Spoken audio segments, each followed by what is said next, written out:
No bigger than a stick of butter at birth, she was perfectly proportioned in every shape and manner. At 17 years old, she reached her full height of 18 and 1/2 inches. She had thick auburn hair like a chestnut filly and a smile that would melt Louisiana asphalt. For most of her life, she slept in an old Sears and Roebuck sewing basket, packed of cotton and covered with a red gingham napkin folded by half. In the swamps of Louisiana, it was not uncommon for births to go unrecorded at the county registry. Her father and mother did not welcome strangers, and as a result, the girl went undiscovered for nearly 20 years. On the morning her mother would not wake, she climbed the tiny ladder father had built and lay gently on her mama's chest, a familiar place that no longer kept rhythm with her beating heart. As morning gathered light to the room, pooling tears had melted through the white cotton fleece, causing her cheek to become fastened like peanut butter on bread. Sensing distress, the family's lop-eared dog had come alongside the bed in the mounting position. It wasn't until he heard the familiar whistle of father coming up the path that he moved to the cabin door and waited quietly for the latch to lift.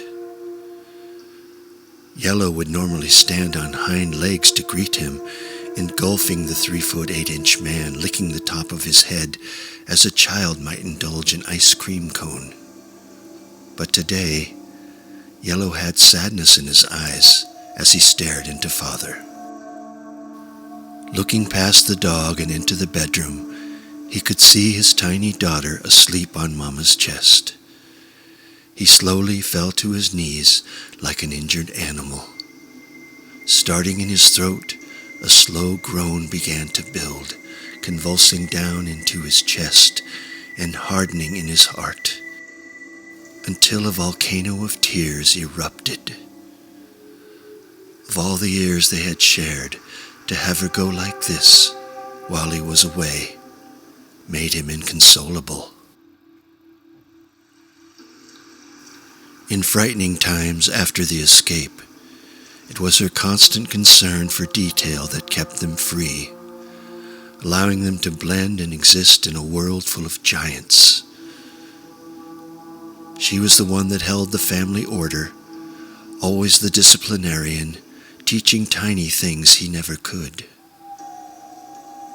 Mama was adored by the yellow dog, who knew her every intonation and instinctively knew what she was trying to convey.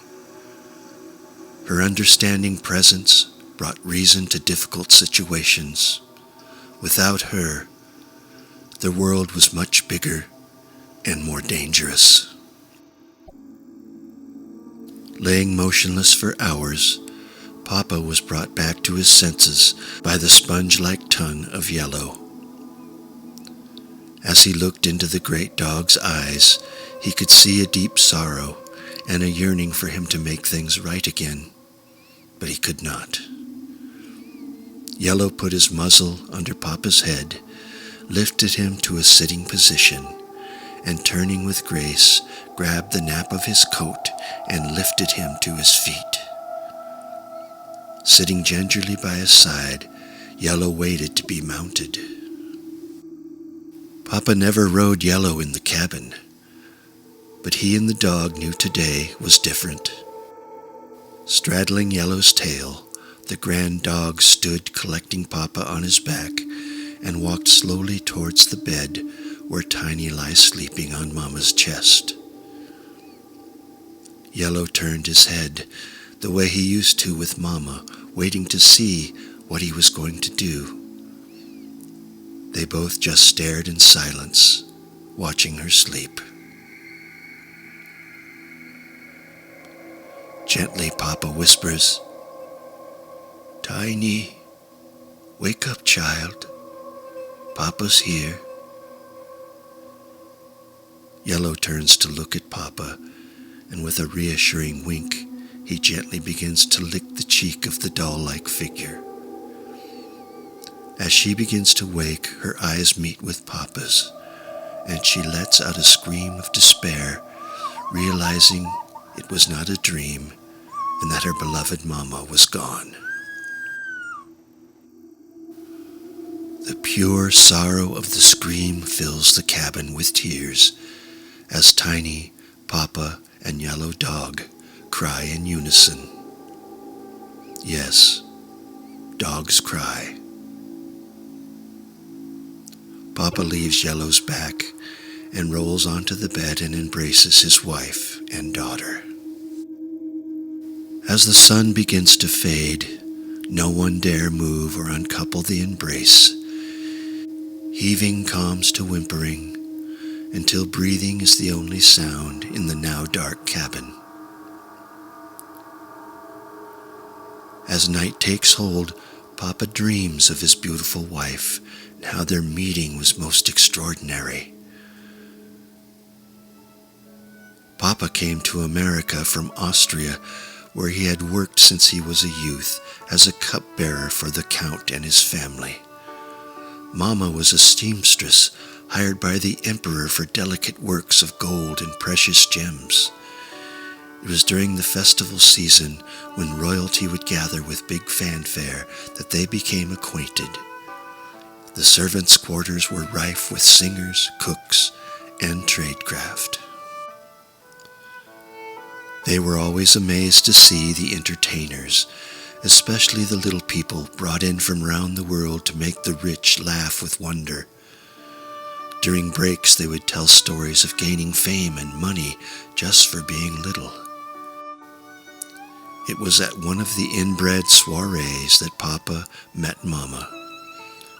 In secret, they would listen as the little people would try to convince them to stow away in one of their trucks bound for England or the United States, with promise of independence and riches. Mama and Papa made a pact that if anything ever happened, they were to meet at St. Christopher's Church in the bell tower. Over the years, their love grew strong. Meeting at festivals and holidays, they would sneak into the cellar and share their hearts and dreams as the world churned on. On the eve of Christmas, 1913, war breaks out and their employers are killed or imprisoned. As agreed, Papa waits for Mama at the church for 3 days, but Mama never showed up. Thinking his life is over, he climbs the 112 stairs to the top of the bell tower and contemplates the end. Sometime in the early morning, he hears footsteps coming up the belfry. He hides among the empty crates and tools stored in the corner. Fear grips him as his mind races. Perhaps a soldier or the town drunk looking to make sport of him. Big people, giants, have tried to hurt him his entire life. The usury they concoct knows no end. Humiliation, exploitation, is the mildest form of their imagination. Giants are cruel, exacting every ounce of your soul if you let them. Papa had it pretty easy. The Count's daughter had purchased him from the orphanage when he was smaller and used him as a play toy among other dolls. As he grew bigger, she had lost interest, and he became part of the Count's toy collection, using him to serve drinks at his parties. As steps drew closer, he is gripped with fear of freedom. He had always been kept, not allowed to think for himself. Being free means deciding for yourself, something he had never learned to do.